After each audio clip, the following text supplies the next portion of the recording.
It's time for Grizz Beat, a full court press of highlights, insights, news, and scoops covering the Grizzlies and the NBA. Catch up each week on the latest Grizz buzz with regional and national insiders locked in on our squad. Running point from Grind City Media Studios, our host, Jarvis Greer.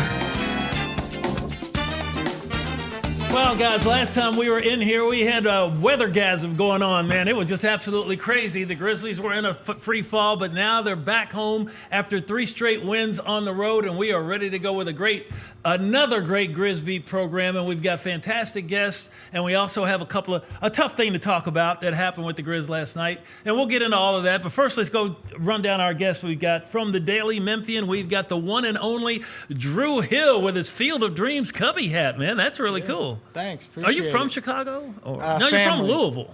Family's from Chicago. Okay. So Cubs are playing right now, down 1-0 last time I checked. But they're doing pretty well this year. Yeah. They had a tough start, but they're doing pretty well, and that's a pretty cool hat. I might talk to you after the show. And as usual, joining us here in studio, we have the guru of Grind City Media himself, the one and only, the great Michael Wallace, as my grandson likes to call him. And you're coming off that road trip, and it's like that was a good road trip for the Grizz. Oh yeah, no question about it, man. When you sweep a road trip this late in the season, no matter who the opponents are, it's always a positive. It's definitely a positive for the Grizzlies, but it came at a cost, man. As we talked about. Came at a cost. Sometimes it's like that. The Grizz finally beat a team over 500 on this road trip at Detroit, but it was a big cost because in the game last night at Charlotte, the Grizzlies lose Jaylen Wells for the season. A simply horrific play where he was going for a dunk off. He'd gotten behind the defense. Ja hit him with a pass, goes up for the dunk, and KJ Stevens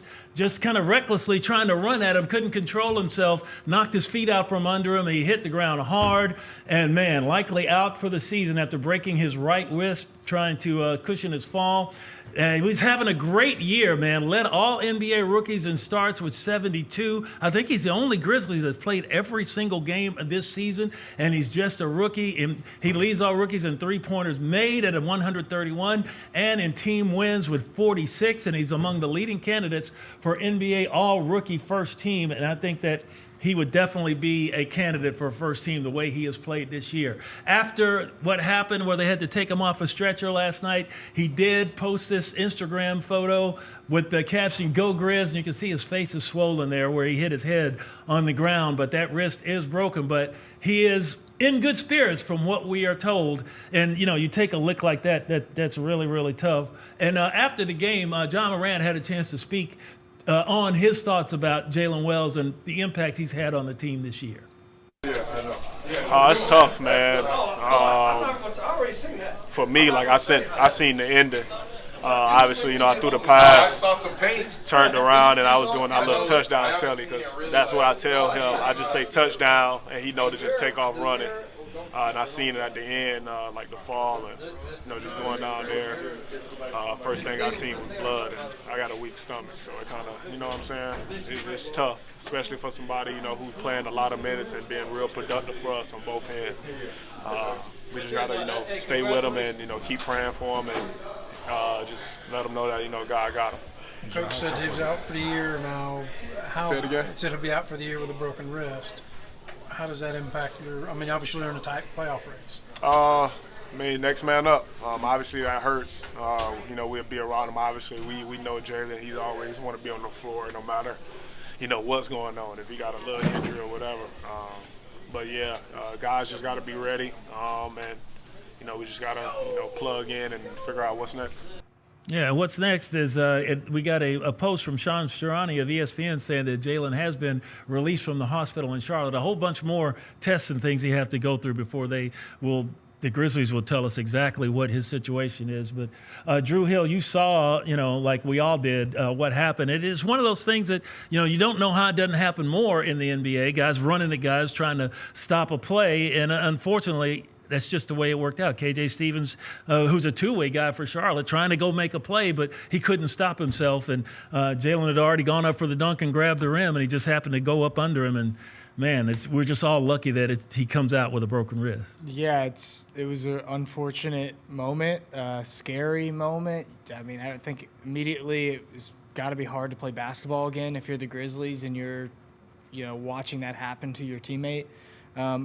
What really stinks for Memphis, and obviously it's terrible for Jaylen, and that's where your mind goes first. And then second, after that, you think about the impact on the team.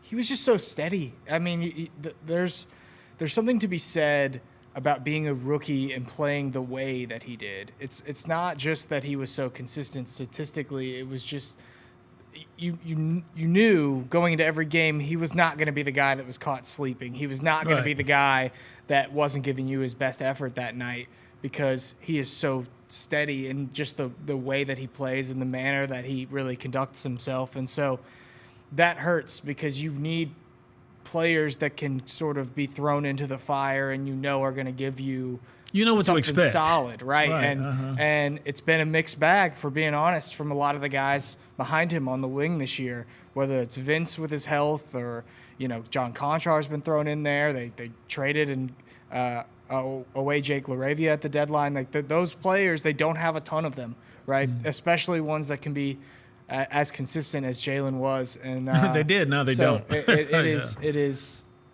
That part of it is certainly a big blow for Memphis. And now your eyes kind of go to Vince Williams Jr. and what he can do. And I think it's been easy to sort of notice that he hasn't been 100% healthy most of the season.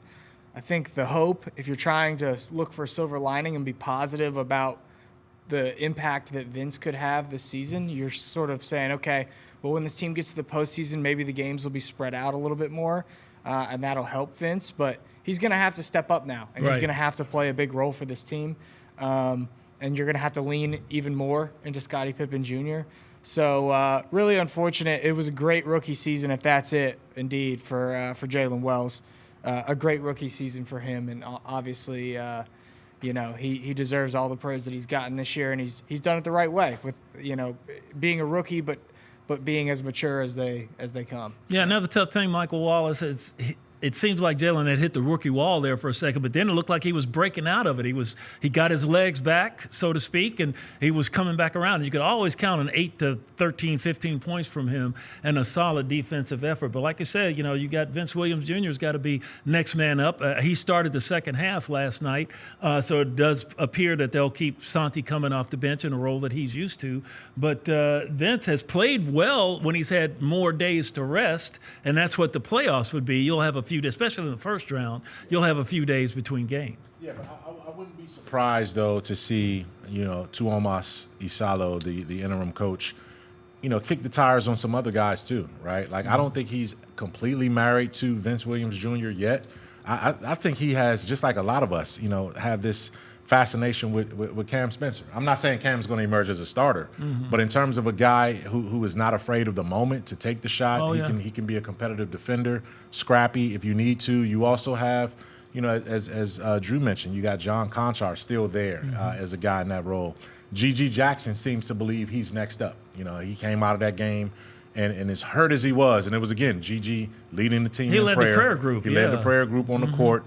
And then he was broken up afterwards, too, because those two guys had gotten really, really close, Gigi and Jaylen. And, he has an opportunity right now as well, too. So we'll see. It's a short amount of games to try to figure this out. Well, one other thing to throw in there, you still got Lamar Stevens, who is a defensive player. You can't forget him. And he's a mid-range guy. He's not like the corner shooter like Jaylen Wells is, but he is a guy that you can count on to play, hard-nosed defense. He's got to be a tweener. Physical. Yeah, Lamar's physical. And I think that he deserves to get a shot at or at least a look here, especially because of what he brings defensively. But you bring up Cam Spencer, that's a two-way player. Like, they're going to have to make a roster move if they want him to be available in the playoffs. That's so true. That's just something to watch. Yeah, I was just talking about to get through these next last three. Because that's the first thing you got to do. Well, the main thing is you got to get Luke shooting the ball. Luke, shoot the ball. Just shoot it. I don't care what you do. Just shoot it.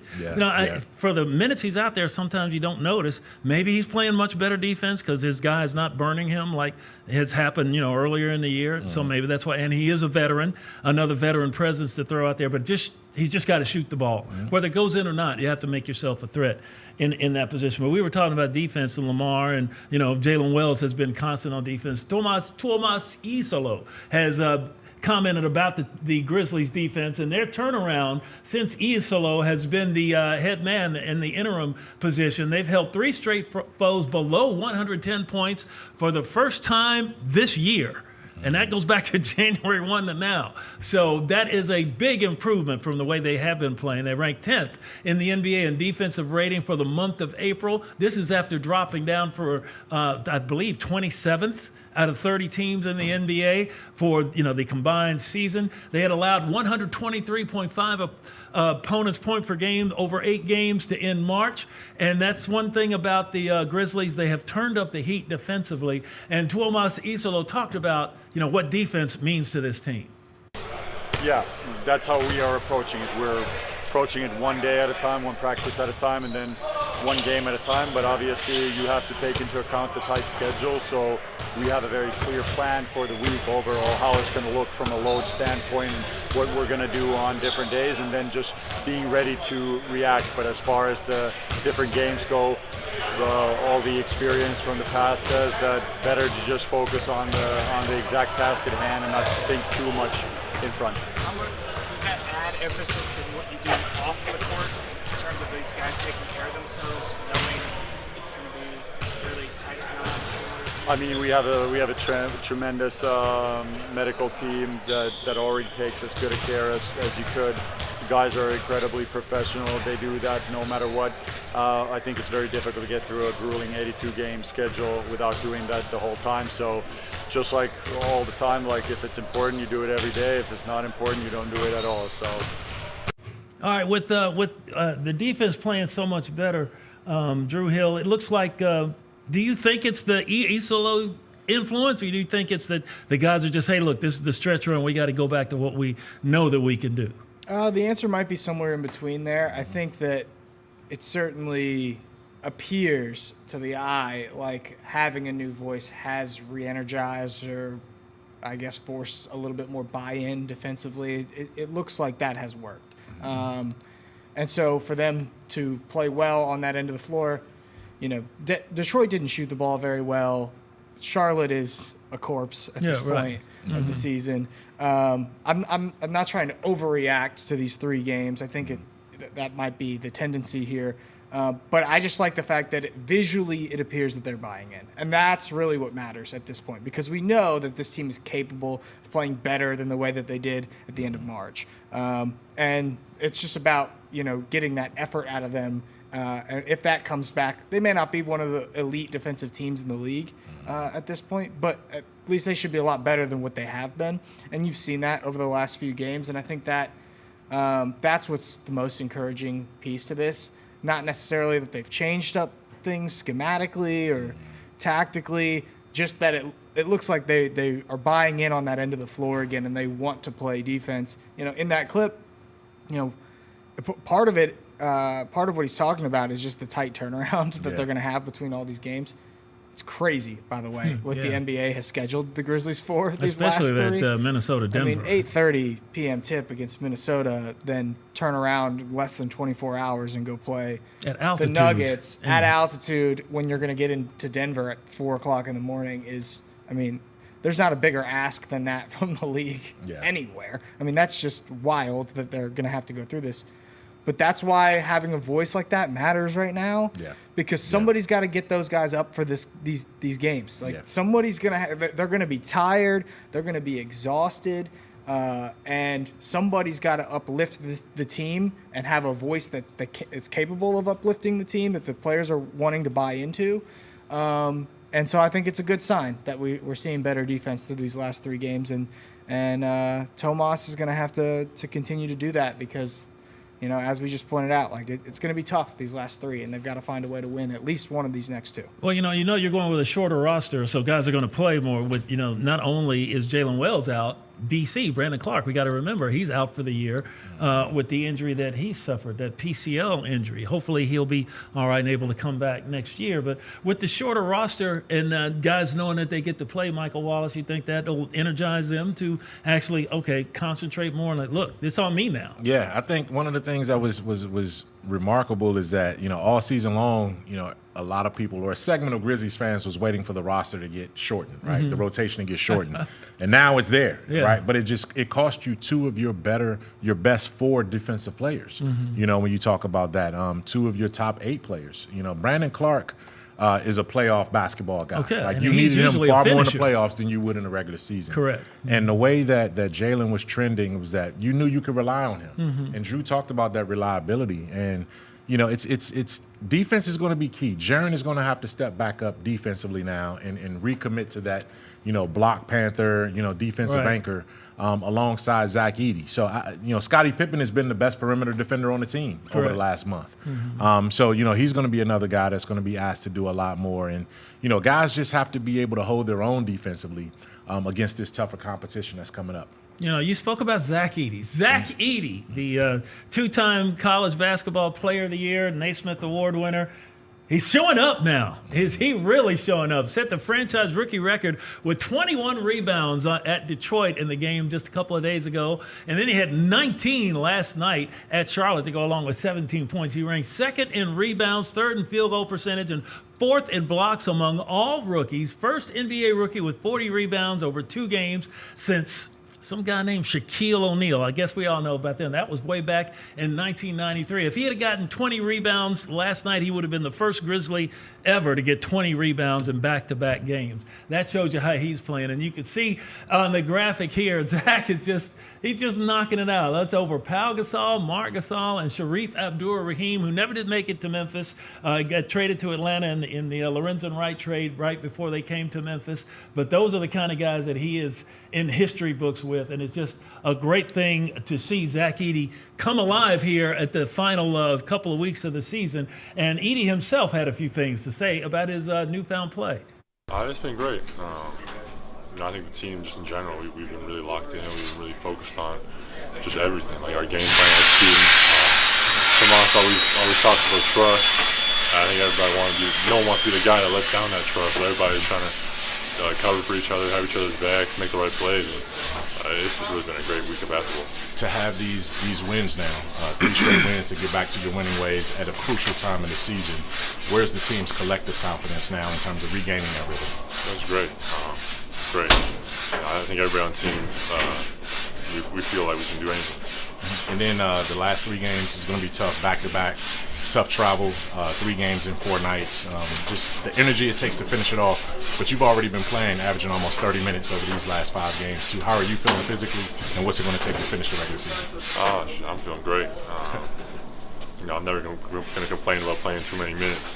I think the team's all feeling great, just taking care of our bodies. We know what this stretch coming up is. We have the vets in this locker room kind of tell us and help us stay.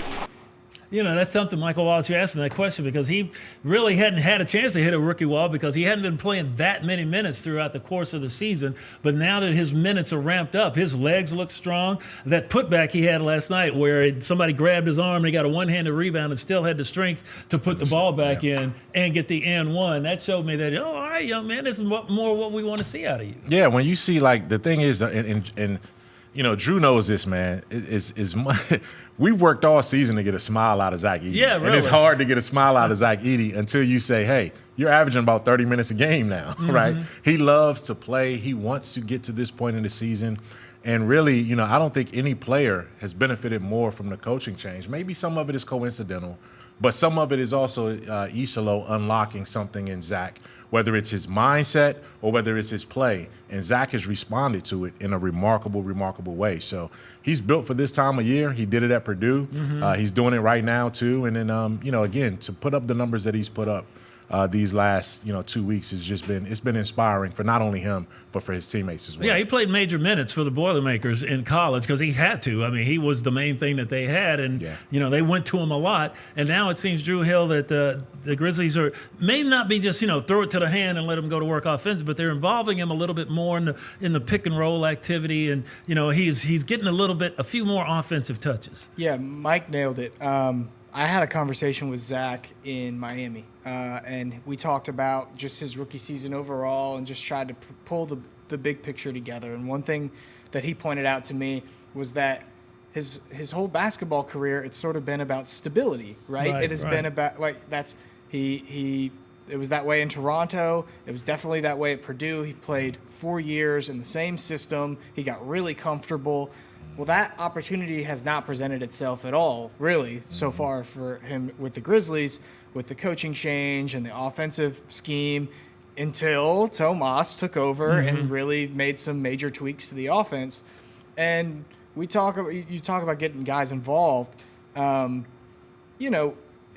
We can say like bigs are more engaged when you throw them the ball and they catch it and then they go score, and it's like they feel like they get to be a part of the game, and so they'll give you more on the glass. For Zach Edey, it's not necessarily that. It's about the physical tools and getting to use those, the opportunity to use those. And just know I'm here. I'm here.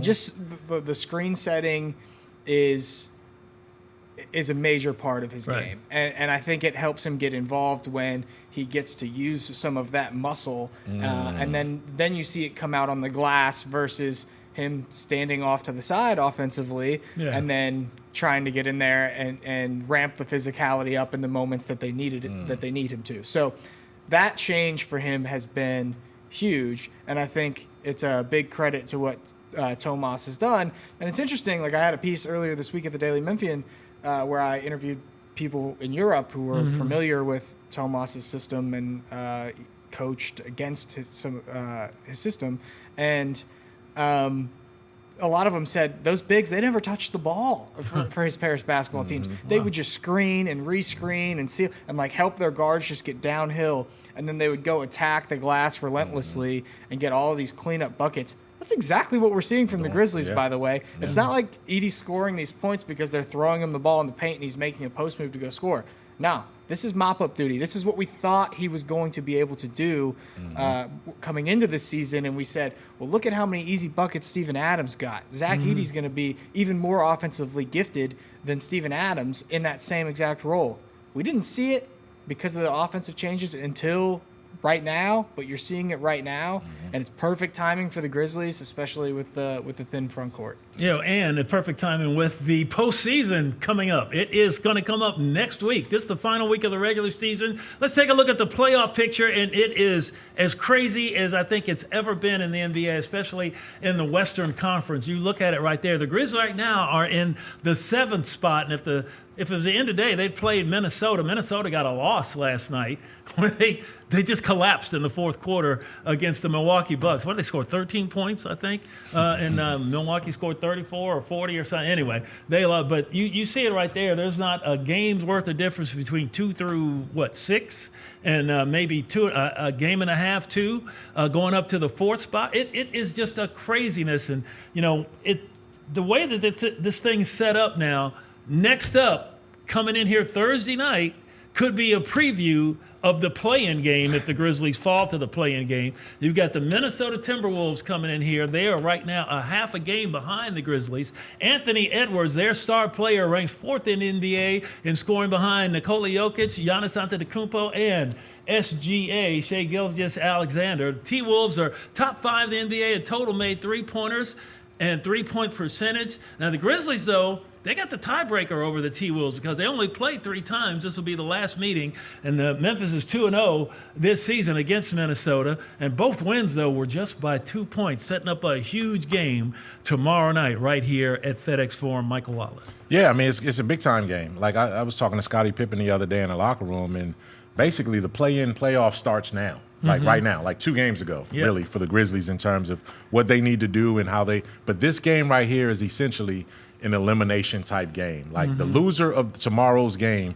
is probably going to be the 8th seed for the most part, right? The winner still has a chance to move up a little bit. But there's a lot of action that's going on around the league tonight that's also going to factor into games. that. What, 5 big games tonight? Yeah, two big games. Both of them were decided by a bucket at the end. Anthony Edwards took bailout 3-pointers that didn't go down. One of them was defended by Brandon Clark. The other one, who was on the double? Jaylen Wells, right? So Jaylen Wells. So it's one of those situations where you don't have either one of those guys, and hopefully you can find some other guys that are going to be able to step up and slow down Minnesota, because until last night they had been pretty hot. Yeah, and when you look at it, Drew Hill, this is just one of those things where Does Memphis have the mojo over Minnesota? Because they just have not seemed to be able to get over the hump against the Grizzlies. You almost kind of, with the way that it ended last night for Minnesota in that game, you're going to have their attention now. Correct. So, I mean, it was going to be a big game no matter what. You almost kind of hoped that maybe you would catch them sleeping coming in here, but that's certainly not going to be the case. It's a big game. Whether or not the Grizzlies have the Timberwolves number or not, I'm not sure. That playoff series happened a long time ago. Yeah, 2+ years ago. That was a long time. That was before any of the stuff with Ja. That was before they flipped the coaching staff. That was before. That feels like miles ago, years ago. Even the last time they beat the Timberwolves feels like years ago. January for this 20th. team. So it's certainly a big game, and Mike is right. Like if they lose this, they'll look like they're headed towards the play-in. But we have to see what happens tonight. I think the best chance for this team is to make sure you win at least one of these next two, and then get one. The Clippers and the Warriors are going to play each other in the last game of the regular season. You need one of those two teams to lose another game, and then whoever loses a game in between before we get to this Sunday, they're going to have to lose again. So you need one of those two teams to lose twice. At least one of them is going to lose once because they play against each other. And that's your hope. Like that's how you force your way in. But you control your own destiny if you're Memphis. You just went out the rest of the way. You're not going to be in the play-in. And that brings us to our 24-second, not violation, but validation. You got to validate your point on will the Grizzlies make the play-in or will they be actually in the playoffs? 24 seconds goes on the clock, and we're going to go back to you, Drew Hill, to get your prediction. Do you think the Grizzlies will be in the play-in or the playoff? The clock starts now.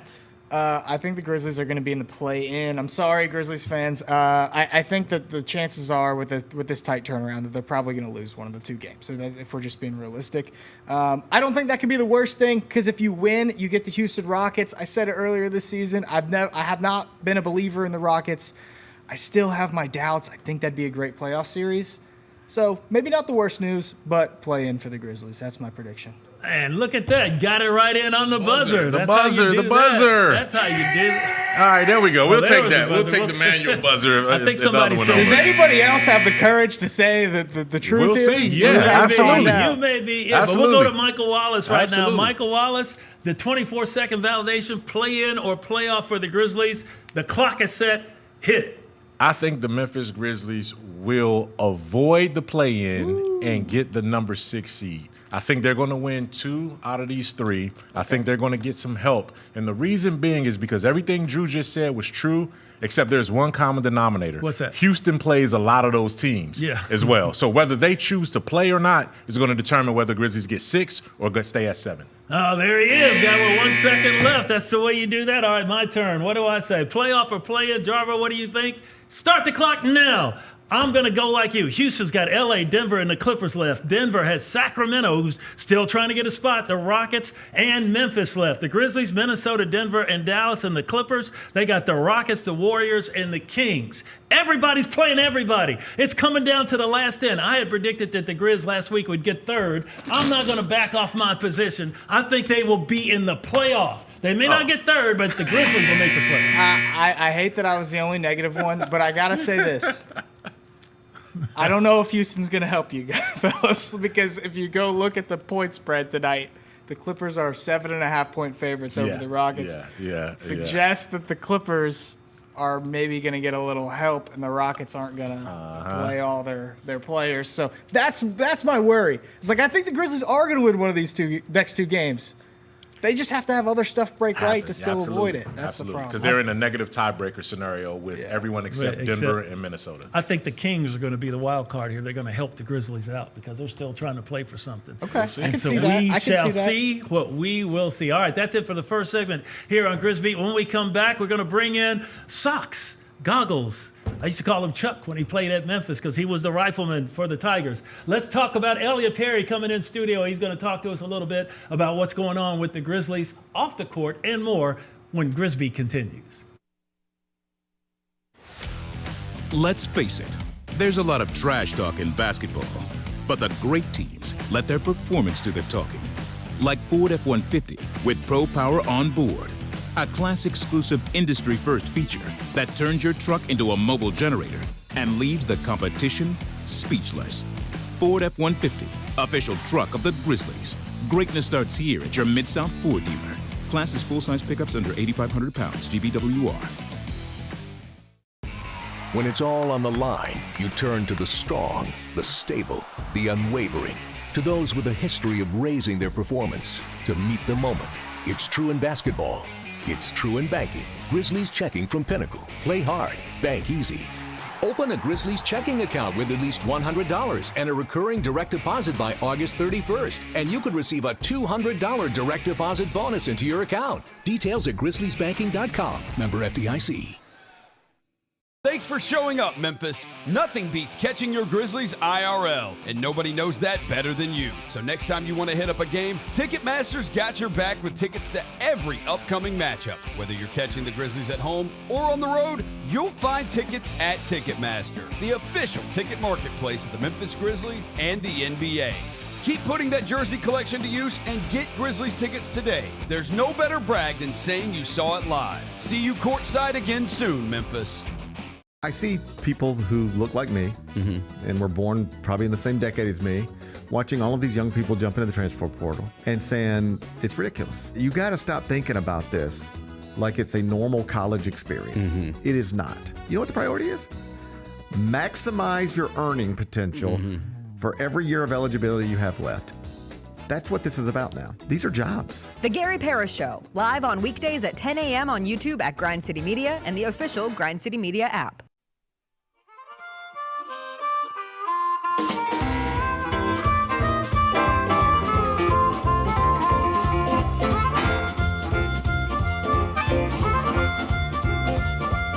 Hey, Grizz fans, are you ready? Yeah, man. Hop on your bike and race to enter the 2023 Tour de Grizz, presented by Ortho South. Join other Grizz fans at River Garden Park coming up this Sunday, April 13th, for a family-friendly bike ride along the Mississippi River before the Grizzlies take on the Dallas Mavericks in the final regular season game of the year. Tip-off at 2:30 right here at FedEx Forum. Registration includes a Tour de Grizz t-shirt while supplies last and a ticket to the game, as well as you have secure bike storage during the game. So join the ride today. Go to the website, grizzlies.com/tour.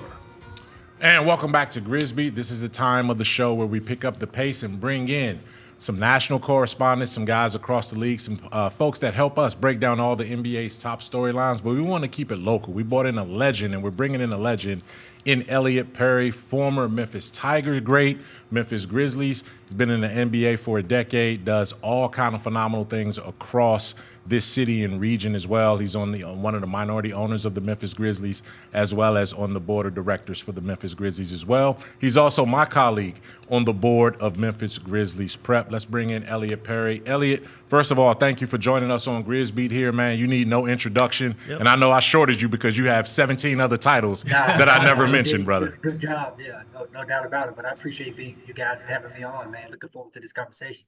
Hey, no problem at all, man. I wanted to start off with this, too, because we have a very special opportunity coming up at tomorrow's game against the Minnesota Timberwolves. The Grizzlies Prep Charter School, the only school in the nation, all-boys school affiliated directly with an NBA franchise, is doing a recruitment drive to get new students to come in and join us for that school. It's a great opportunity. Elliot Perry is on the board there with me as well. And they're going to have a booth set up, a table set up outside of Section 116 on the concourse in FedEx Forum tomorrow ahead of and during the game against the Minnesota Timberwolves. Elliot, just speak to, sort of the work that is being done at Grizzlies Prep and why that place is so special, not only just to you, but to so many others who have come through this city and have an opportunity to get their sons enrolled at this school. Yeah, shout out to you, Mike, for making all of that happen and us having a recruitment opportunity and booth at the game. I just think that it's a unique place. When you think about all boys school in the inner city, charter school with the Grizzlies that's attached to the Grizzlies, it's just a unique situation. But even more than that, I think about the building that we're in. We're really confined with the building that we're in, but also you think about all the things that are offer to our young men. You think about we have a chess team. You think about we have a basketball team. We don't have a gym. Think about we have a swim team. We don't have a pool. Think about we have a debate team. Kind of all of those things that you typically don't get an opportunity to have in inner city schools. Tim Ware has done a really good job of making those offers and giving our young men an opportunity to really broaden their horizon. And so I just feel like it's a unique school, but it's also a really, really good school. And so we hope to have more boys join us next year as we continue to recruit young men. One of the things that obviously people know about you is that you're deeply rooted in this city. You're from this city. You've brought a lot of attention to the city, and you're one of the city's greatest ambassadors that's ever walked the streets in Memphis. If you were speaking to a parent that has a young son that's about to get into middle school or in sixth or seventh grades, what would you tell them about the opportunity to go to or sign up and get interested in Grizzlies Prep? Yeah, I would first, tell parents first, we have a African-American leader for the first time in school history. Again, I mentioned Tim Ware. I think he's done a good job of really giving young men an opportunity to see themselves in leadership. We probably have more male teachers in the classroom probably than, for a school our size than anybody else. And so having that opportunity to have those kind of male influences. We have mentoring programs, and I think that's really the key is our after-school mentoring program with team mentors with the Memphis Grizzlies Foundation is incredible because, again, it gives your kid an opportunity to engage with someone outside of yourself and pour into your child after school 1 day a week. So I feel like, if I was talking with parents, I would ask them, one, what are they looking for? And I think two, when you start to look at all the boxes that they're able to check, I think Grizzlies Prep check all of those boxes. It's just a phenomenal school to be at. The environment is great. Your young man is going to grow at Grizzlies Prep, and not just academically, but personally as well. Elliot, first of all, thank you for making our community better, by the way. I appreciate that. So, it's always great to talk to you.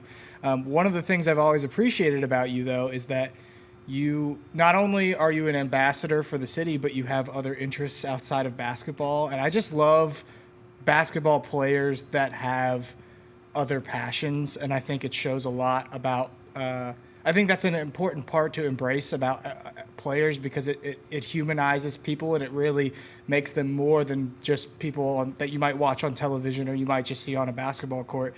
And a player that really comes to mind with this Grizzlies team is Jaren Jackson, who shares a lot of different interests, who is passionate about them publicly, who does a lot for the community as well. What has it been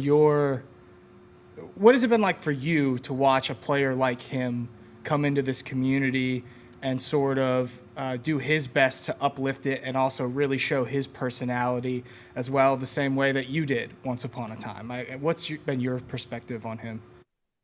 Yeah, I have great admiration for Jaren for a couple of reasons. I think one, he has a tremendous foundation. His mom and dad. So he's been around basketball all of his life. His mom is a great example. His dad is a great example. So he has that tremendous foundation. But I look at Jaren as not just if you ever talk with Jaren, if you see him out publicly, when you see him interviewing, you see that he's polished. But not only that, he's still caring. He's fun. He's jovial. Kind of all of those things. And I think he has I would say a broad perspective about life just in general. And so you see all those things playing out publicly. I love that he is investing in girls. And so with our Girls Summit and that he's, stepping out there as a male courageously and talking about the importance of women and women in sports. You think about his fashion brand, Triple J, you think about, vote when we talked about voting, some of the things that he was interested in on that front. And so again, Jaren is a tremendous asset to our community. I think he's going to be a tremendous asset to our community for a long time. And more importantly, I think this is just the tip of the iceberg for Jaren. I think, you're going to see him do much more in the community in the coming years. Elliot, this is Jarvis. Hey, man, I just want to say that I had a chance to cover you when you were in high school with Garmer Curry, coaching you at Treadwell High School, and it was a joy to watch you then. It was a joy to watch you with the Tigers, and it was a joy to watch you in the NBA at your several stops there. And finally, you had a chance to come back in Memphis and play as a professional. Very quickly, what was that like for you when you finally got to put that Grizzlies jersey on and run out there in the pyramid for the Memphis NBA team? All pride. I mean, to be honest, I was. And most people don't realize that was just a 10-day contract, but that was the best 10-day contract I had. Best time I had driving to the arena, driving in the tunnel, putting on that uniform. I just, it was just a dream come true. One, that an NBA franchise is in Memphis, and two, that you had an opportunity to put that jersey on was a, dream come true for me personally. So to be able to play at all three levels in your own city is unheard of sometimes. Dream come true for us all, for sure. Yeah. Really quickly now, going around the NBA, the Grizzlies got lambasted for letting Taylor Jenkins go late in the season with a team that had won 44 games, I think, at that point. But then Denver, hey, we're going to one-up you, Memphis. We're going to blow out our whole staff. Shams Charania was the first to report that, Brendan Malone, he's out, and then they fired the general manager. And what the heck's going on in Denver? Man, I'm not sure. It's hard to speak on other franchises and kind of what they're going through and the future of franchises. But what I think what you're seeing is, just in terms of ownership, in terms of general manager, just a power shift of, making courageous decisions and making tough decisions, and it doesn't matter when, And so I know that's a tough decision for Denver to have, because we've always looked at Denver ever since they won the title 3 years ago, and then you fast forward. I mean, they have the best player in the league. We admire the way they play. We admire their discipline. We admire how they approach the game and the players that they've had for a long period of time. And so you would think that that's one of those franchises that's on solid footing, and to see that happen yesterday, I was blown away. A little bit more lighthearted here, but I got to know what it's like to work with the great Eric Hasseltine, because Eric and I have gotten to know each other a little bit over the years. He obviously does a fantastic job. He's also a pure radio guy. Like, he talks a lot, that's kind of his job, right? So what is it like to work with him? And how have you guys formed a relationship? Because we can tell that you guys have, great chemistry, and Mike as well, when you're on there with him. Yeah. Yeah, it's been awesome working with Eric. Look, I kind of stumbled into this job, when Sean Toy went to TV after my man who passed away. Can't really think of his name. But anyway, what was his name, Mike? Oh, Poyer? No. Oh yeah, Don Poyer. Yeah, Don Poyer. Yeah. Sorry about that. Yes. After Don passed away, I was just kind of thrust into that position when Sean moved to TV, and I was only going to do it for a short period of time. And it's been phenomenal. Eric really kind of helped me in multiple ways. I mean, I just think, one, getting me comfortable with being on radio as opposed to TV. Two, asking me questions and keeping me engaged in the game. And then three, over time, just helping me, develop the confidence in myself and have, in terms of preparing for games, in terms of content that I wanted to, in questions that I wanted to get out, and things that I thought about the game, and then valuing me as a player and valuing my voice, because I think we see things in a lot of things we do see similar, but a lot of things we see in different ways. When I view the game, I'm viewing it purely as a player. And so I see some things that I probably would have done as a player, or I probably would have asked the coach, hey, let's look at some of these things, versus just looking at the game overall. So Eric has been, super fantastic as a mentor, but even more importantly, as a friend, and working with him for, the past 16, 17 years has been, amazing. Have perfected the radio shout. Like, every time Eric has a radio voice. Yeah, but whenever something exciting happens and he emotes. and we get the Elliot Perry shout, I know the plays when I'm watching the game, and then I go back and listen to them, and it's great. But you guys do a great job. You know what, Drew? Sometimes off the air, I always have to express to Eric, I apologize because I know my emotions, I may jump in at any time. I know my emotions take me over sometimes, but yeah, I'm just passionate about the Grizzlies, passionate about the game.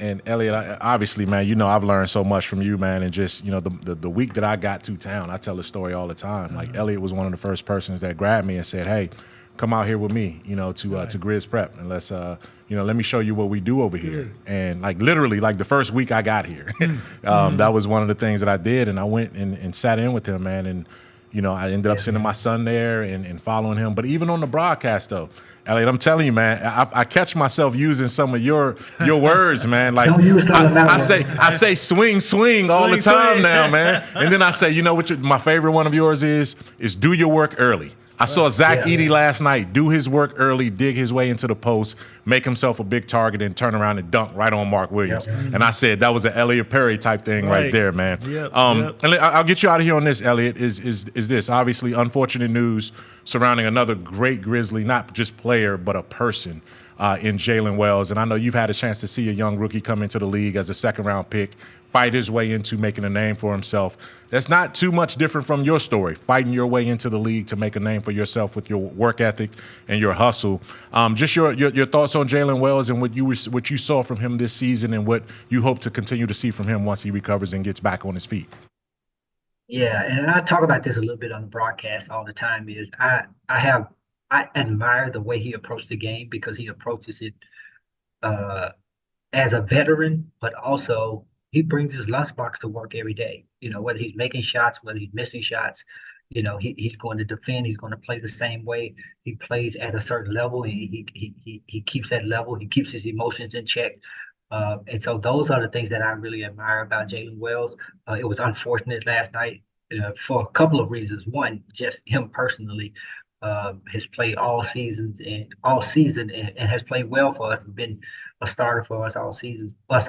So we hate that a rotation guy is out of the rotation. But then secondly, he won't get an opportunity really to experience the playoffs. But I'm just happy that he will be okay. I think that's the let's keep the main thing. And so, yeah, this guy is going to be with us for a long time. He's going to have a long NBA career. And I think he's going to be one of those guys that is going to be a valuable asset on every team that he goes to. And hopefully it's a long time right here in Memphis. And then last thing I'll say is, Mike, my vocabulary is not as astute as your vocabulary, Mike. So please don't use any of the language that I use on radio. Sometimes I'm talking crazy. Oh, man, it's all good, man. We love working with you, man. We love you and everything that you do, too, man. So thank you so much for joining us here on Grizz Beat. You can catch Elliot at the Minnesota Timberwolves versus Grizzlies game tomorrow. Grizzlies Prep will be set up outside of 116, offering information, recruitment, and everything else to get your son lined up with all you need to know about one of the best schools in Memphis to get your son there. Thanks a lot, Elliot. We definitely appreciate it, man, and we'll catch you down the road. Yeah, appreciate it. All right, we'll continue on Grizz Beat. It's NBA awards time, coming up with 3 games left in the regular season. And at this point, man, we're going to break down the 6 top awards. We're going to do 3 this week, and then we'll do 3 next week going into the playoffs. And so what we want to start with this week's, we have most valuable player. We'll also have, what do we have? Most valuable player, most improved player, and defensive player of the year. So we're going to start with Jarvis Grizz. We go back to Drew Hill on his list for the superlatives for the NBA, the Grizz Beat panel superlatives, and we're going to show you his list, and then he can walk you through his list right there. Drew Hill, you're up. Yeah, SGA is my. I guess we're going to start with most improved here. So we've got Dyson Daniels here. I think he's the offensive numbers are obviously up, but what he does defensively is spectacular. He's been awesome for the Hawks all season long. Unfortunately, we got the wrath of his defense in that last second loss here at FedEx Forum. I think he's a plenty deserving player of that award. From his first season to now, obviously the offensive production means a lot, but to be now one of the most impactful defenders in the NBA is obviously great. Shai Gilgeous-Alexander, MVP. Pretty self-explanatory, best player on the best team in the NBA. So I definitely think that he is deserving of that award. And then Defensive Player of the Year, I had Evan Mobley.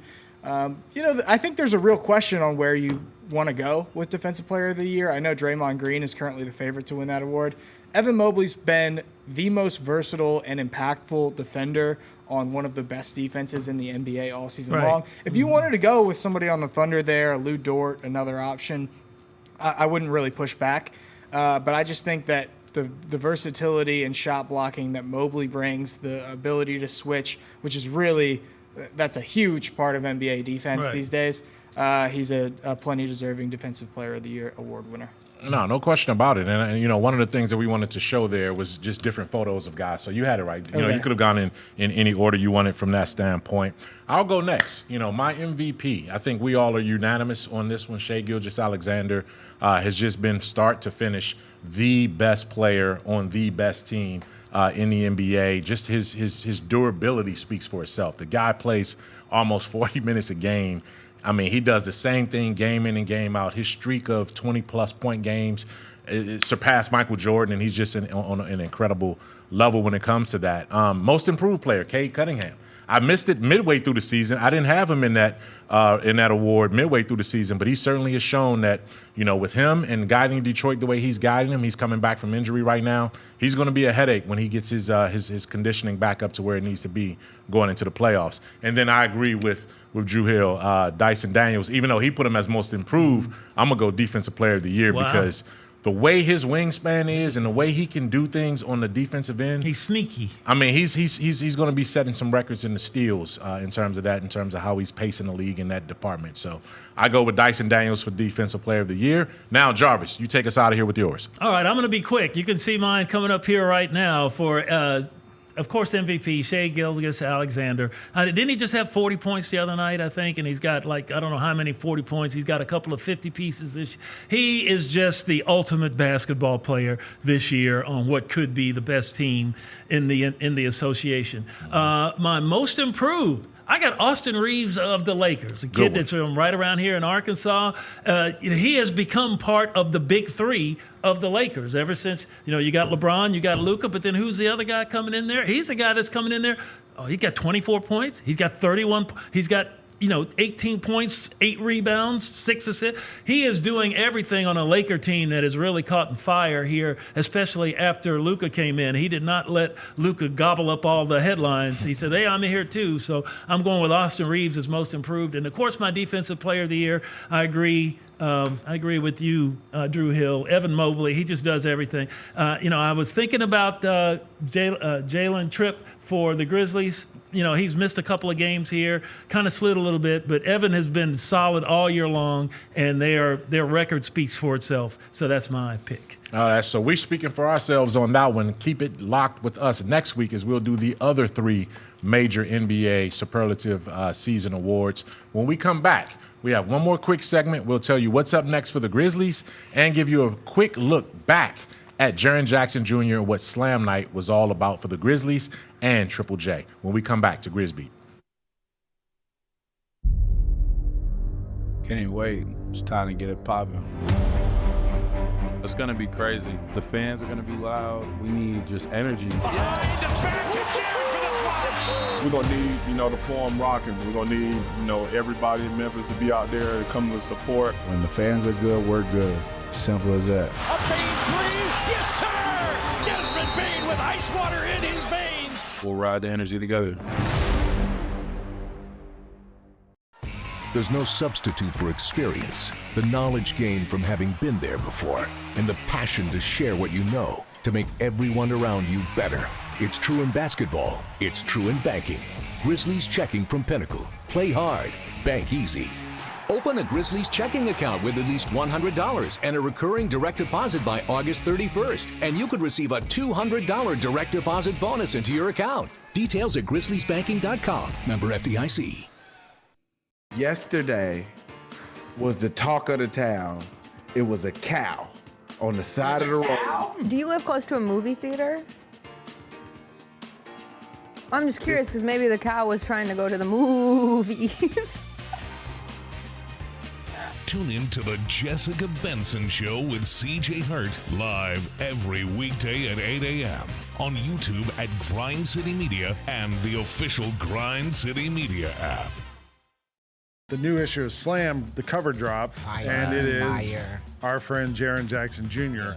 on the cover. And shout out to you, Lane. Yeah. You kept, I mean, we knew about it, but you kept this a secret the whole time. So shout out to you for I wrote putting this story. together. We did the photo shoot a couple weeks ago here on a Sunday afternoon in the practice court. The Sneak Fest show, live Tuesdays at 2 p.m. on Grind City Media on X, YouTube, and the official Grind City Media mobile app.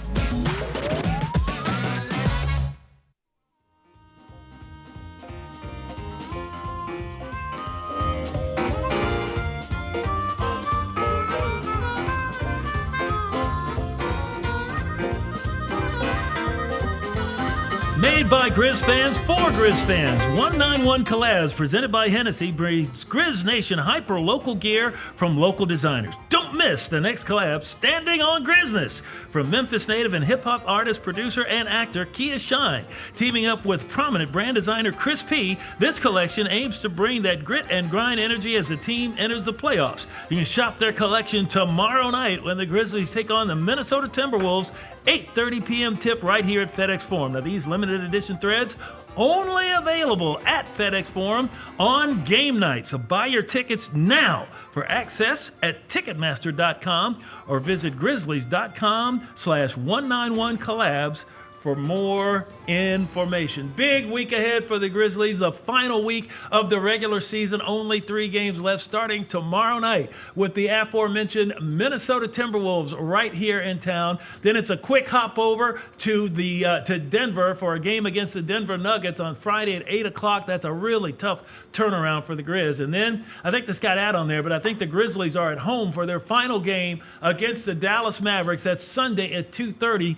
My wife and I are going to be riding our bikes to the game, so I hope they better be here. And that is coming up on a Saturday night. This is going to be a dogfight for the Grizzlies to avoid the play-in game. I think we can look at the West standings one more time. The Grizzlies and Minnesota, they are right now in a battle in the 7 and 8 spot. That's in the play-in. The Grizz trying to avoid that spot. You see Oklahoma City way out ahead of everybody. The Rockets probably going to rest a bunch of people. What did you say, Drew Hill, Şengün, and a couple of the other guys? I think Jabari Smith, Şengün, and Van Vliet are all game-time decisions. Game-time decision for their game tonight. The Lakers at 48-31. You got the Clippers, the Nuggets, Golden State, and Memphis, all 47 and 32. And the Timberwolves at 46 and 33. The Kings got to help us out. You got to help us out, Kings, because they play the Rockets. Or who do they play? They got the Clippers down here. They got the Clippers down here at the end of this. This is going to be a fight, a dog fight to the finish, fellas. Anybody got any last words about that? Yeah, no, this is tough. I mean, the Grizzlies got to win some games here, and the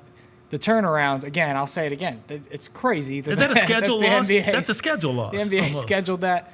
But hey, if you're Memphis, it's a chance to prove them wrong. Like, we know you insert some doubt, and Memphis tends to play a little bit better. So, well, Denver's definitely got doubt because they fired their coach and their general manager. I know, but these are games that the Grizzlies they need to find a way to win, and it's going to be a really, really tough ask. And it's not just that. I mean, then you turn around and come home, play an early game on Sunday. They're up against it. Backs are against the wall, as Desmond Bain said. Let's see how they react to it and see if they can close this thing strong. Control their own destiny. Yeah. I mean, this is not necessarily. So not necessarily. I mean, to a certain extent. You go 3-0 though. You got to be. You go 3-0, you're in a a great spot, right? Yeah. You go 3-0, you're in a great spot. But these are games, all 3 of these games against teams that are desperate right now too. You know, Dallas wants to try to get that 9 so that they can host that play-in game against Sacramento on Sunday. Obviously, you play them Sunday. Denver, you just never know. I mean, they could be still in a contention for a home court advantage. For the 6th seed, and Minnesota. I mean, they're right there. So this is going to be interesting, intriguing all the way. It's going to be crazy, and you can see 2 of the 3 games right here at FedEx Forum starting tomorrow night. Of course, the other night we had Slam Night here at FedEx Forum as Jaylen Jackson Jr. celebrated his picture on the cover of Slam magazine in a great article inside. Let's take a look back at Slam Night at the Forum. All right, Jaren, go Grizz! What's up, Jaylen Jackson Jr.? Got the city of Memphis out, looking at the Slam opportunity. I think it's well deserved. And we have fans come out, the first 3,000 to come out for this Slam night. We got Triple J on the Slam magazine. I think it's going to be a great opportunity for us to come out, show love. So I got here early so I can make sure I got my sweatshirts. So we get 2 hoodies tonight. You get the Slam hoodie in the store, and then you can get the free one, the giveaway. Jaren Jackson, that is correct. Jaren deserves everything that's really coming to him. He has had an awesome season. He puts in a lot of work. Trip loves the city loves Trip. All right, Slam Night. Let's hope we have a slam dunk 3-game stretch here to close out the regular season. We want to thank Drew Hill for joining us here in studio. You can catch all of his articles at the Daily Memphian. And, of course, the guru of Grind City Media himself, the great Michael Wallace. Michael, we'll see you right in this chair next week. We'll say, whether we're in or out, it's play in or play off. You'll see it next week right here on Grizz Beat. See you then. That's game. Thanks for running with us for another episode of Grizz Beat. Join us each Wednesday at Grind City Media for all the latest insight and analysis on the Grizzlies.